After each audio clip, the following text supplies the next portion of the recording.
la paix.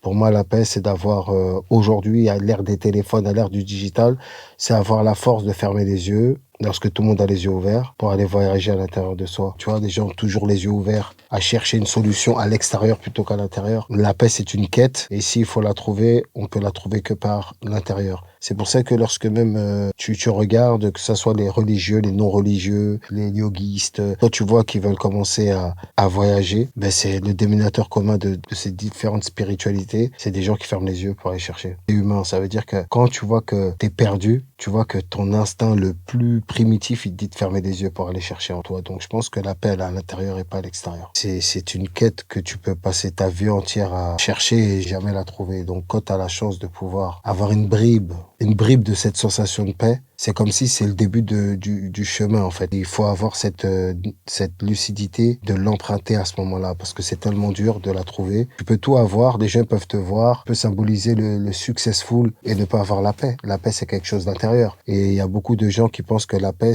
est sur tout ce que tu vois à l'extérieur, le matériel, l'argent.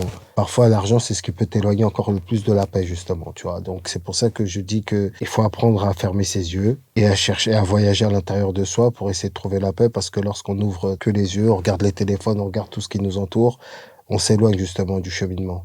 On peut éduquer à la solidarité, à la famille, à l'entraide.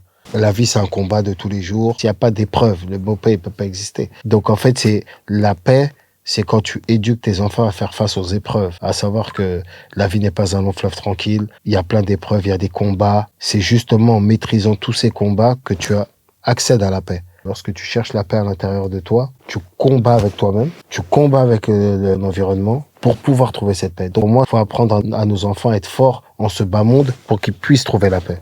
Le vivre ensemble, à la base, c'est quelque chose qui est naturel chez l'être humain. C'est l'évolution humaine qui a amené énormément de discorde à un grand niveau. On va dire que c'est plus une volonté des élites, on va dire ça comme ça, et d'avoir mis l'argent au sommet de la société. Aujourd'hui, la société, elle est régie par l'argent. Et l'argent, elle arrive à rendre des peuples qui étaient pacifiques violents. On peut pas vivre sans argent, on en a besoin. Mais il faut savoir que le but dans la vie, c'est de se lever pour une vision, mais pas pour l'argent. Si tu te lèves juste pour remplir ton sac, tu es en train de travailler pour une cause qui n'est pas celle que tu crois et qui peut participer à détruire encore plus le vivre ensemble. Tu peux voir le cœur noir et la méchanceté de certains, juste parce qu'ils disent on n'a pas le choix quand on veut devenir fort avec l'argent. Il faut vraiment savoir trouver le bon équilibre. C'est pas facile. Sans cet équilibre-là, on n'arrivera pas à marcher longtemps avec la paix dans le cœur.